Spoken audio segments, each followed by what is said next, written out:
हाय। का विजय का चला था? अरे यार कब से मुर्गा फंसाओ कोशिश करता नहीं लेकिन टिटेरी भी ना फसल। हो देख मुर्गा, चल बुलाओ करा के। ए चश्मेश, आओ। New admission? जी सर, बीए फर्स्ट ईयर। ई कहा? जी सर, पेन। चल ये पेन के अपन पिछवाड़े से पकड़ के उठाओ। पिछवाड़ा से? पिछवाड़ा ससुर हम ललटेन उठा देनी, पेन का चीज है। चल उठाओ। अरे उठाओ। चल उठाओ उठाओ। ज्यादा लड्डू नियर मुंह मत बनाओ, नहीं तो मुंह पे इतनी पेड़ा मारा बेतनी पेड़ा मारा भी कनवा से चाशनी फेंकी। चल उठाओ।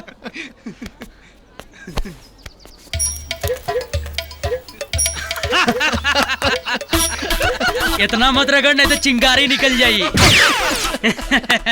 रगड़ बेटा रगड़।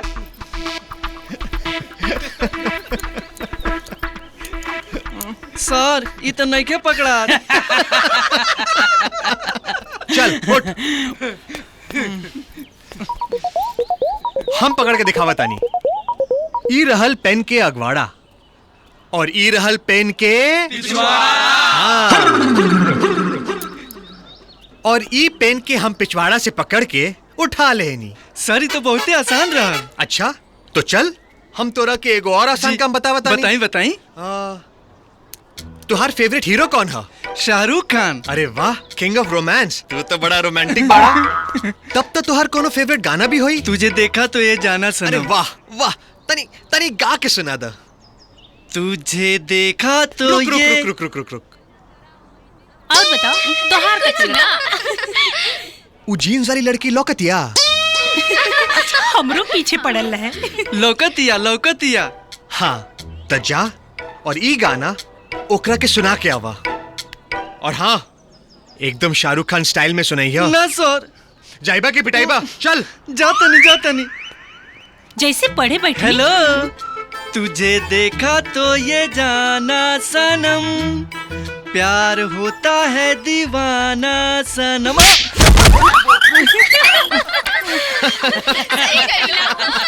तुझे देखा तो ये जाना सनम।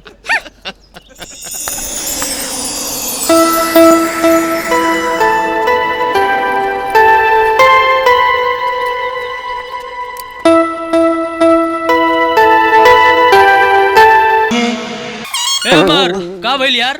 हाँ? कुछ ना। हमार ओढ़नी। इला फर्स्ट ईयर। जी फर्स्ट ईयर। तुहार नाम का है? जी मुन्नी। मुन्नी। अच्छा मुन्नी, हमारे के सवाल का जवाब दो। अगर हम तोरा के आई लव यू बोली तो तू का जवाब देबू? जी वो तो हम पापा जी से पूछ के बताई। तू पापा जी से पूछ के बताइबू? जी जी। अच्छा छोड़ा, हम तोरा से दूसरा सवाल करता है। जी पूछी। दुल्हा दुल्हन सुहागरात में का करेले? जी प्यार करेले। अच्छा कैसे प्यार करेले? जी वो हम पापा जी से पूछ के बताई। तू हर काम पापा जी से पूछ के करेलू का? जी हम हर काम पापा जी से पूछ के करेनी। देवी तू जा, कल पापा जी से पूछ के आई है, जी। फिर जवाब दिया। ओके हमार ओढ़नी। हाँ अरे ओढ़नी ओढ़नी। हाँ इला और तू जा देवी। Thank you. जय हो। ए मुन्नी कल पापा जी से पूछ के या?